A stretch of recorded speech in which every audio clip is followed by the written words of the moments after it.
Si tu m'as donné ta vie, je te donne la mienne. Dans le froid de la nuit, mon cœur t'appartient. Et quand la tristesse arrive, je sais tu es là, toujours près de moi. Bon vendredi, bienvenue à votre émission La Victoire de l'amour. Aujourd'hui, c'est la fête de Saint-Joseph. Comme on le fait à tous les vendredis, on rejoint quelqu'un qu'on apprécie beaucoup. Elle est médecin, chirurgienne en ORL, la docteure Valérie-Julie Brousseau.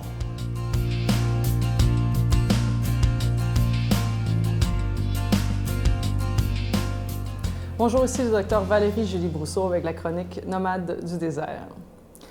L'autre jour à la clinique, j'ai une dame qui m'arrive dans mon bureau, qui est dans les 80 quelques années. Et puis, nos bureaux ont un look quand même classe, mais bon, l'édifice est industriel, puis on a voulu garder le look industriel.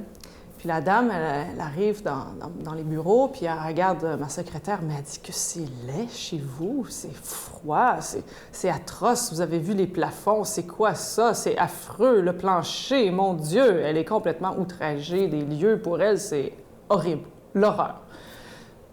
Mon assistante la regarde, elle lui dit « Je suis désolée, madame, tu sais, bon, est-ce que je peux vous offrir un café? » Tout ça, elle l'assoit.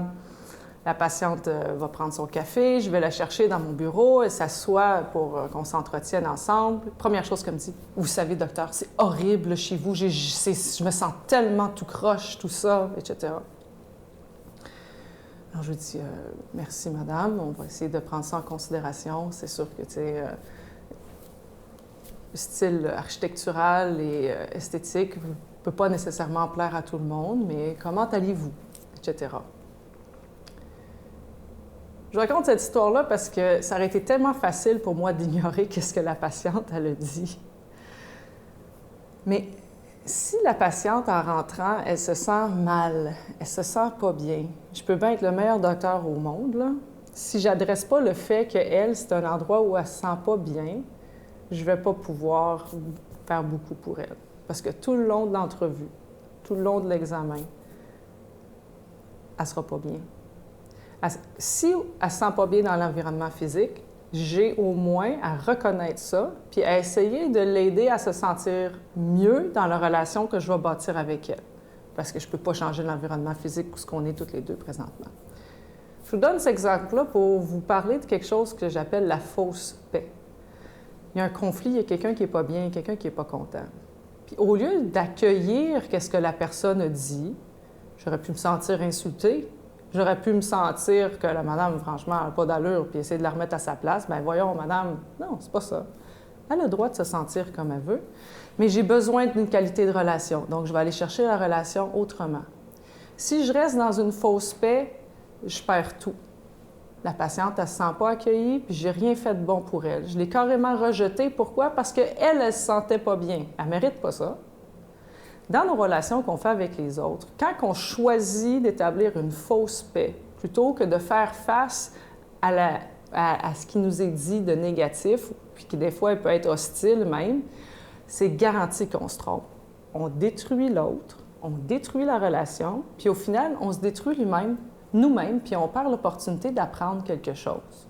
Il faut arriver à apprendre devant la négativité ou l'hostilité, arriver à bâtir des ponts. On peut reconnaître qu'on n'est pas d'accord, on peut dire qu'on s'est trompé, on peut carrément arriver à faire des détours, mais jamais ignorer la présence de cette chose-là qui est l'hostilité, la négativité. Ça détruit tout, la fausse paix.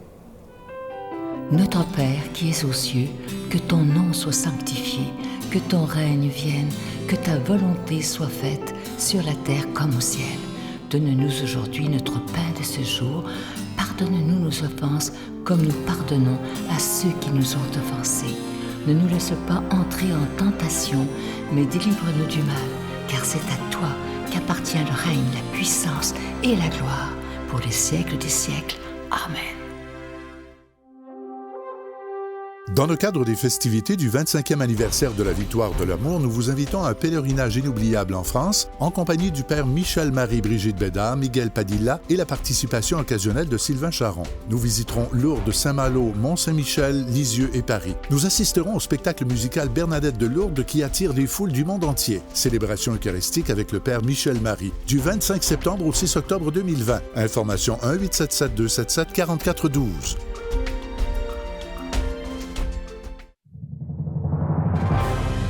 En compagnie du père Michel-Marie, Marcia Pilote, Sœur Angèle, Éloi Gillard, Stéphane Roy, Brigitte Bédard et Sylvain Charon. En chanson, Mélissa Bédard, Georgia Fumanti, Jessica Poulain et Miguel Padilla. Et un mini-spectacle de l'unique Natacha Saint-Pierre et Grégory Turpin. Les 6 et 7 juin 2020 à 13h et 19h à la salle Maurice-Aubry de Sherbrooke. À réserver rapidement au 514-523-4433 ou sans frais au 1-888-811-9291. Nous sommes toujours en plein carême 2020. Je prends le temps de solliciter votre aide pour le ministère de la Victoire de l'Amour. Vous savez que quand c'est le carême, il n'y a pas de cadeau du mois. Ce qu'on vous demande, c'est de donner tout à fait gratuitement en disant au Seigneur, moi, je veux être un protecteur de la foi. Vous savez, comme moi, si vous regardez ce qui se passe dans notre société, que tout est fait pour que le message de Jésus soit oublié. Mais nous, on fait tout depuis plus de 25 ans maintenant avec vous, avec votre aide, pour que son message soit entendu, comme lui-même nous le demande dans l'Évangile lorsqu'il dit « Allez de par toutes les nations, annoncer la bonne nouvelle » et quoi de plus rapide pour annoncer la bonne nouvelle que la télévision et Internet. Alors, merci de tout cœur d'être des protecteurs de la foi par votre générosité. Je vous donne l'adresse. La Victoire de l'Amour, case postale 120, succursale Boucherville à Boucherville, le J4B 5E6. Je vous la redonne. La Victoire de l'Amour, case postale 120, succursale Boucherville à Boucherville, le J4B 5E6. Également par téléphone, par carte de crédit du lundi au vendredi de 8h30 à 16h30 dans le 514-523-4433, 523-4433 ou sans frais le 1-888-811-9291, 1-888-811-9291 et aussi sur notre site Internet, le www.lavictoiredelamour.org. Merci de tout cœur de ce que vous ferez comme don spécial du carême 2020, sans rien attendre en retour, mais simplement en disant au Seigneur, je t'aime tellement que je veux que ta parole soit annoncée et je veux de tout mon cœur être un protecteur de la foi. Merci de votre offrande spéciale du carême 2020.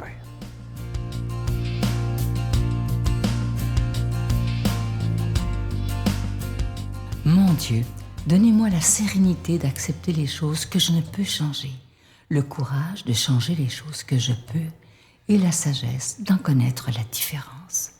Amen.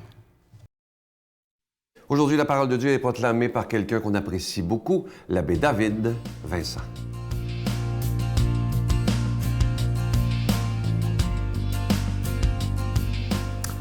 Nous sommes en plein cœur du carême. Le carême qui est cette période pour se préparer le cœur à cette grande fête de Pâques. Plongeons dans l'Évangile ce matin justement pour nous préparer un petit peu plus encore. Bonne nouvelle de Jésus-Christ selon saint Marc. Un scribe s'avança vers Jésus et lui demanda « Quel est le premier de tous les commandements? » Jésus lui fit cette réponse. « Voici le premier. Écoute Israël, le Seigneur notre Dieu est l'unique Seigneur. Tu aimeras le Seigneur ton Dieu de tout ton cœur, de toute ton âme, de tout ton esprit et de toute ta force. Voici le second. Tu aimeras ton prochain comme toi-même. Il n'y a pas de commandement plus grand que ceux-là. » Le scribe reprit, « Fort bien, maître, tu as raison de dire que Dieu est l'unique, qu'il n'y en a pas d'autre que lui. L'aimer de tout son cœur, de toute son intelligence, de toute sa force, et aimer son prochain comme soi-même, vaut mieux que toutes les offrandes et tous les sacrifices. » Jésus, voyant qu'il avait fait une remarque judicieuse, lui dit, « Tu n'es pas loin du royaume de Dieu. » Et personne n'osait plus l'interroger. Moi, ce matin, justement, en plein cœur de cette période du carême, j'aimerais te raconter une petite histoire qui nous rappelle qu'est-ce qui est l'essentiel. Un jour, des élèves juifs demandent à un rabbin sage à quel moment on peut déterminer que le jour est bien levé et que la nuit est terminée. Et le rabbin, plutôt que de leur répondre, leur demande de lui faire des propositions. Qu'est-ce qu'ils en pensent? Alors, un premier élève dit au rabbin, « Bien, Peut-être qu'il s'agit du moment où on est capable de distinguer au loin si c'est un chien ou un loup. Nous avons l'expression au Québec quand c'est entre chien et loup. Mais lorsqu'on est capable de distinguer de quel animal il s'agit au loin, c'est que le jour est enfin levé. Le rabbin dit « pas nécessairement ». Non. Un autre élève, il va d'une seconde réponse et lui propose « est-ce que lorsque je tends au bout de chacun de mes bras un fil noir et un fil blanc, que je suis capable de distinguer lequel est noir et lequel est blanc, que je peux déterminer que le jour est enfin levé? » Le sage rabbin répondit « non, pas nécessairement ». Les élèves un peu estomaqués lui demandèrent « mais alors, quand est-ce que nous pouvons déterminer que le jour est bel et bien levé? » Et le rabbin, dans sa grande sagesse, leur répondit « lorsque tu regardes un homme, une femme, et que tu es capable de voir en eux qu'il s'agit de ton frère et de ta sœur, alors le jour est bel et bien levé pour toi. » Cette petite parabole, on pourrait dire moderne, vient un petit peu nous aider à plonger dans ce que Jésus est en train d'enseigner et de rappeler de ce qu'il y a de plus important dans la loi et dans les commandements. Savais-tu que pour un bon Juif, il y a 620 préceptes, commandements et lois à respecter pour être un bon croyant? Ça en fait beaucoup. Et le scribe qui pose la question à Jésus veut un petit peu le prendre au piège. Il sait très bien que si Jésus en choisit une seule parmi les 620, qu'il est fautif, parce qu'elles sont toutes aussi importantes les unes que les autres. Mais Jésus, en ne répondant pas directement à la question du scribe, veut l'amener à comprendre que toutes les 620 lois, règles, préceptes qu'un Juif doit respecter, que l'essentiel, c'est d'aimer le Seigneur son Dieu de tout son cœur, de toute son âme, de toute sa force et son prochain comme soi-même. Et c'est ça qui est le principal. On pourrait résumer toute la Bible, tout ce que les prophètes ont annoncé, tout même l'Évangile à cette phrase, dans le fond, que le plus important, c'est d'aimer Dieu et d'aimer son prochain. Voilà le cœur, dans le fond, de ce que nous avons à vivre toujours aujourd'hui, comme croyants en Dieu également, ce qui nous amène à nous épanouir dans la foi et à devenir vraiment de meilleures personnes. Jésus est vraiment un bon pédagogue quand on regarde les évangiles, quand on le laisse nous éclairer, quand on le laisse justement peut-être nous montrer comment aimer son prochain. Parfois dans la vie, on a le nez tellement collé sur la forêt, sur les arbres, qu'on n'est pas capable de voir l'ensemble de la forêt. Mais dans la vie de tous les jours, j'oserais te dire que nous aussi, qu'on soit des croyants dans l'Église ou qu'on soit animés de d'autres préceptes de vie spirituelle, l'important, c'est de toujours nous amener à aimer mieux notre prochain et aimer Dieu. Voilà l'essentiel pour un croyant. Voilà ce que Jésus nous rappelle, et j'oserais dire qui est la phrase la plus populaire de Jésus. Celle que même des personnes qui ne sont pas croyants vont reconnaître en Jésus qu'il est venu nous instruire que l'amour est le plus important dans la vie. Moi, aujourd'hui, je te lance ce petit défi, justement d'aimer un peu comme Jésus nous l'enseigne. Peut-être que tu vas croiser des personnes en te rendant au travail, peut-être que, je ne sais pas, dans ta famille, que tu vas croiser également des personnes. N'aie pas peur de les aimer. Ne te laisse pas d'abord frapper peut-être par les choses qu'ils ne font pas comme toi ou les choses que toi tu n'aimes pas, mais essaie d'être attentif à la personne et essaie d'aimer comme Jésus nous l'enseigne.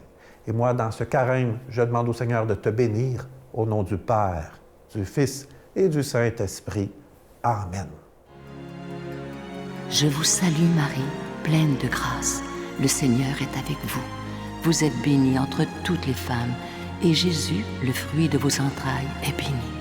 Sainte Marie, Mère de Dieu, priez pour nous pauvres pécheurs, maintenant et à l'heure de notre mort. Amen.